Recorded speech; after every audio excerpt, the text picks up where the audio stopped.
nail polish.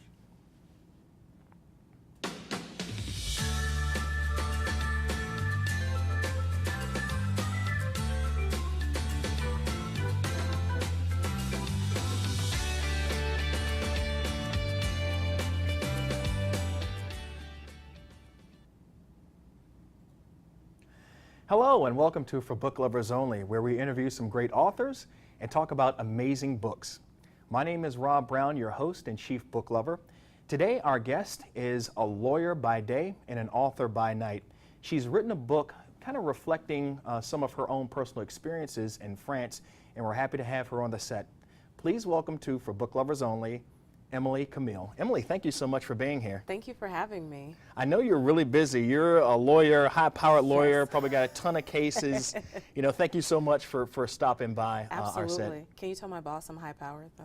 Yeah, I'll tell you. Will that give you a raise? Higher billable hour rate? Maybe less hours, something Okay. like that. Okay. Yeah. Well, tell us a little bit about your background. Are you from this area? No, I'm actually from Memphis, Tennessee. Oh. That's where I grew up, and I went to undergrad and law school in the New England area. So I lived in New England for about 10 years, and then when I got too tired of the cold, I decided to migrate a little further south here to D.C. I see. Yeah. Now, I'm a sports guy. You say you're from New England. I imagine yeah. you're a Patriots fan? Oh, no, you can't You're be not? a transplant and You be a can't- oh. fan. No.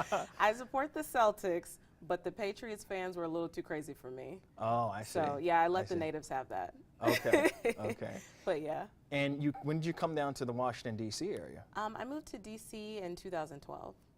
Oh, so you've only been here for like a couple of years. Yeah, hasn't been that long. So I'm still getting my, sea legs and learning the area, but so far it's been a great transition. Yeah, how is the transition from, moving from living in New England to coming to Washington, D.C.? What do you say the differences are? The weather is huge. It's so nice not to have to deal with, 6 feet of snow all the time.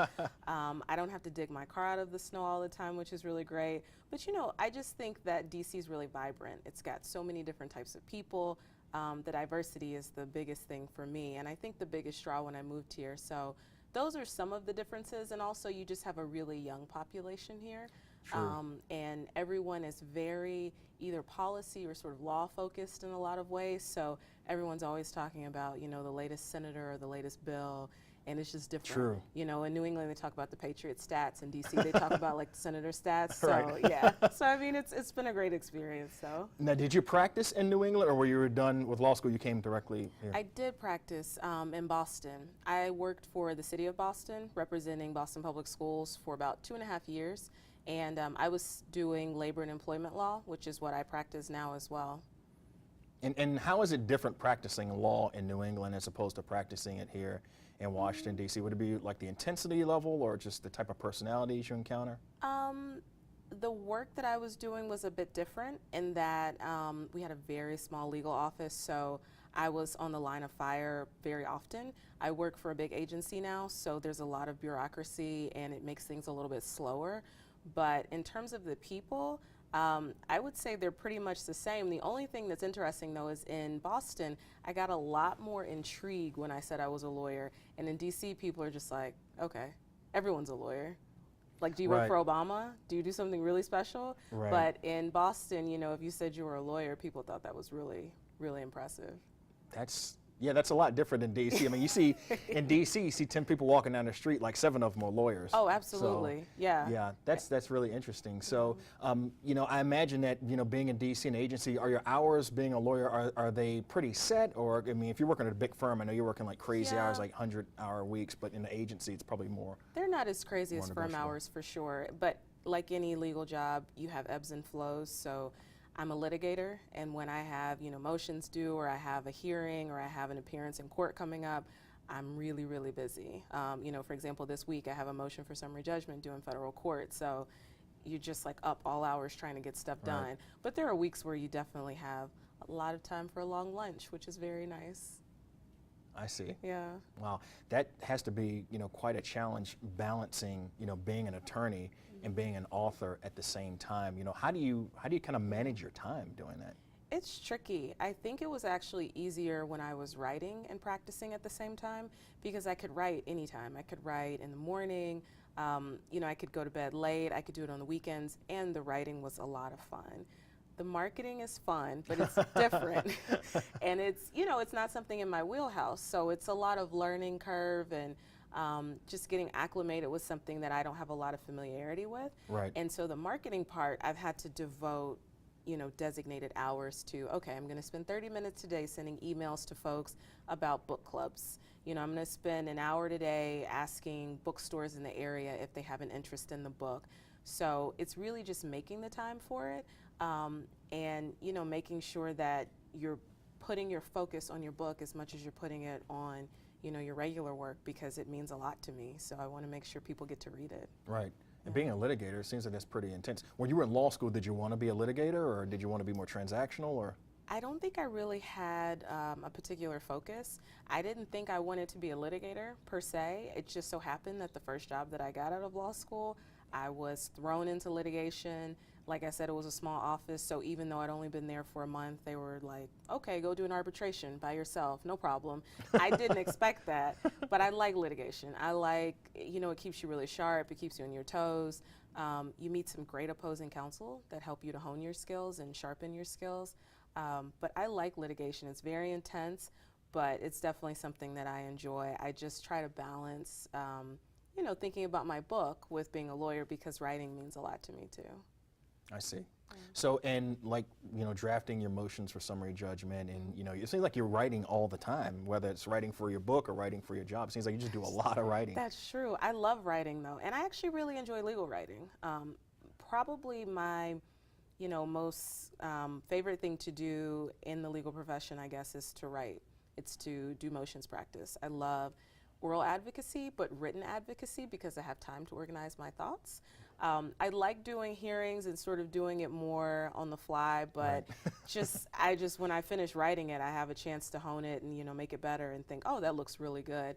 So I just love writing, whether it's for that or, you know, creative writing. Okay. Yeah.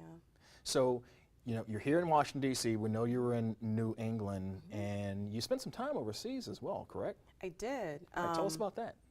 So when I was in undergrad, I had the opportunity to go to a town called Toulouse, France, which is in southern France, in the Pyrenees region, and I studied abroad there my junior year of college.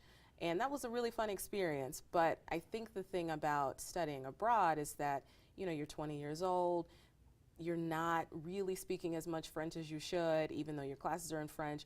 So it's more of a fun experience, and you get some culture, but you don't really have that sort of life-changing experience. At least I didn't. So for me, that made me want to go back. So when I was in law school, I decided that I wanted to take a break and go to France again, and I did that my third year. I lived in Strasbourg, France, which is eastern France, sort of right on the German border.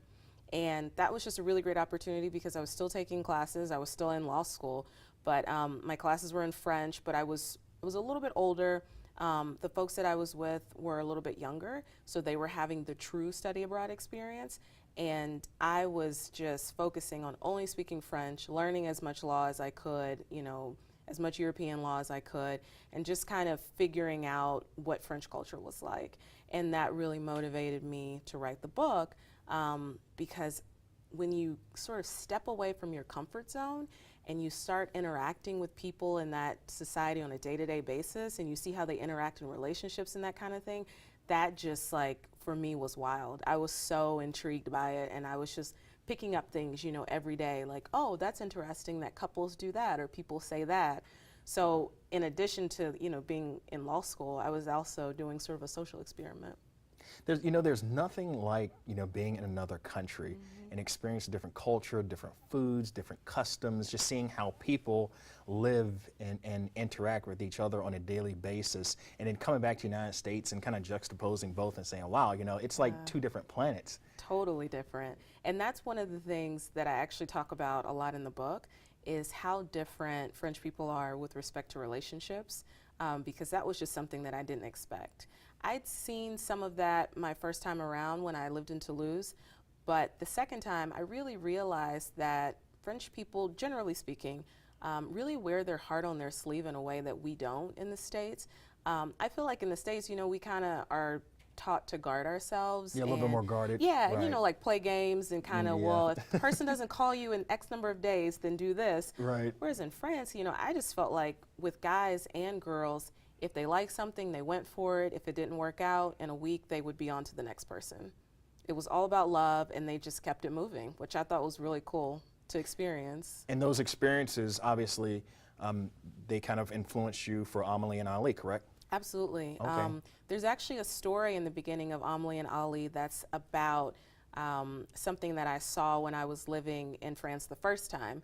I had a host sister who was in a relationship with this guy. They'd been dating for around 5 years. She always brought him around. They seemed to be perfectly happy. And then one day she came home and she was bawling. I mean, crying. She was, falling all over the couch. And her mom just kept walking around the house saying, Pauvre Laurence, like poor Lawrence. Lawrence was the guy's name. And I had no idea what was going on. I'm just like, what is happening in this house? And turns out they'd broken up. And so she cried for weeks. Like the whole next week, she just cried every single day. Every time I saw her, she was crying. And then maybe 3 weeks later, it was Valentine's Day weekend. And she introduced me to some new guy. And she was like, this is my love. And I said, okay. Like, all right, Yeah, sounds you good. move on fast. That's awesome. But it was like, it was a lot of extremes, extreme, I guess, devastation, but then extreme highs when you meet someone else and you decide you're going to fall in love again and you're not going to waste time sort of mulling over that relationship anymore. Right. So, So tell us about Amelie and Ali. Tell us a little bit about that story and how it evolved. so Amelie and Ali, I started the idea in 2010, which was right after I moved back from Strasbourg. And what I really wanted to do was not only write a love story, but I also wanted to write a love story that was more complex and more what I thought sort of realistic than a lot of the romance novels that I read. I just feel like a lot of romance novels, they're either very harlequin or they're very different, maybe sci-fi or something like that. And so I just wanted to write a story that was really realistic about how people interact with each other, their ups, their downs, and then also, as important, how the city they live in impacts their relationship.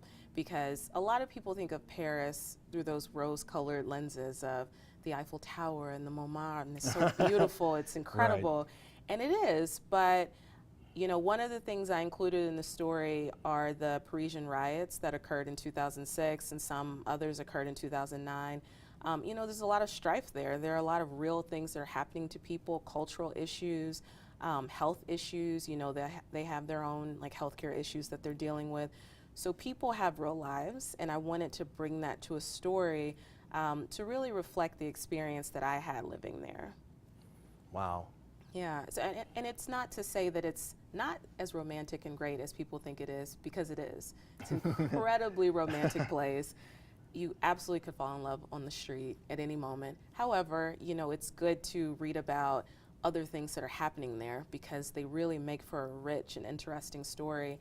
And with Amelie and Ali, a lot of those things impact how they interact with each other and also help them to sort of get to know each other, because through some of those riots that involve cultural issues and cultural tensions, they're better able to understand that they have these shared similar ethnic backgrounds. I see. So there are just things like that that really reveal who they are, and I think that happens in real life.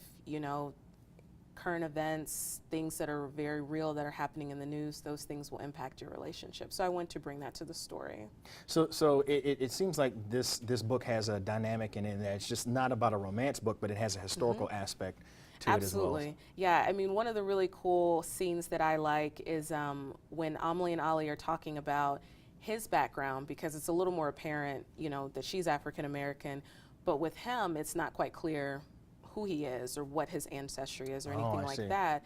And he starts revealing the layers and talking about, grandparents that came to France to fight in the war and that sort of thing. And I thought that was a really cool thing to include because Paris has so many landmarks that were frequented by a lot of famous American Black people, like Richard Wright. And, so when you're in those areas and you see the cafes and everything, Josephine Baker, just right. Thinking about all of those great influences, I'm like, that's got to be part of the story. It's got to be part of their love story. And it's really cool to see them reflect on that as they are in their contemporary romance.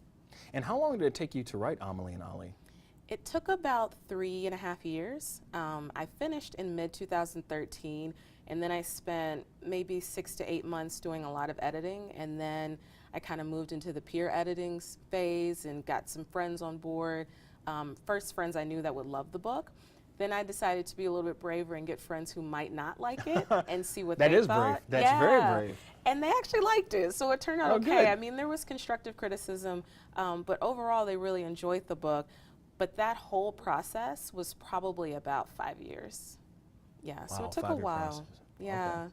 I think the hardest thing is just letting go of the book, because when you write it, it's so close to you, and a lot of these are my personal experiences, and you know, it's my voice, and so to allow people to read it is really allowing people into, you know, my soul and my heart in a way that maybe I don't do every day. Right. So it was tough to, you know, think, okay, I'm going to disseminate this and let the world see it. That was hard. Right, because if people don't like it, then it's just like, that's almost like a reflection. You're like, what do you don't like me? Or exactly. Right. It feels personal. So Right. it took a while to, you know, get the guts to do it. And then once I put the wheels in motion for the self-publishing, I was like, you know what, you just have to do it, and you've got to be confident that what you've written is good enough, and if people don't like it, then that's okay. It's just maybe not their style or that sort of thing, but luckily most people have really enjoyed the book. Well, that's good. Yeah. That's good to hear. Yeah. And do you have any other books that are, you know, in manuscript that you have in production that? Well, I'm working on a second novel. I'm working on writing it. Sort of a similar theme to Amelie Ali, a boy and a girl fall in love, and they're living in a city that really impacts their relationship, but I won't reveal the city because I'm not quite done with the book. Oh, okay. Okay, so it's a secret. Yeah, it's Okay. a secret. Okay, good. Well, that's A something lot to of look forward to. people, yeah, a lot of people wanted a sequel, but I didn't really want to. I felt like I'd said all there was to really say about Amelie and Ali, but I had a lot more stories about other people and, you know, other personalities. I see. Yeah. So if we want to learn more about you, about Amelie and Ali, do you have like a website that we could go to? I do. My website is emilycammille.com. EmilyCammille.com. Yes. Great. Well, Emily, thank you so much for stopping by. I think this was a really, really interesting interview, and we're looking forward to seeing the next book and learning about what the city is. Awesome. I'll reveal the secret Okay. then. Thank you so much. Well, thank you for stopping by. Absolutely. Come back and see us again. Would love to. Thank you. We want to thank Emily for stopping by and chatting a little bit about Amelie and Ali. We also want to thank you for stopping by and checking out this interview. If you want to learn more about Amelie and Ali and Emily, please stop by at forboookloversonly.com. Also, if you want to join the Village, please stop by villageconnector.com. My name is Rob Brown. I've been your host, and this is For Book Lovers Only. Please come see us again, and remember, if you love books, we have a home for you. Take care.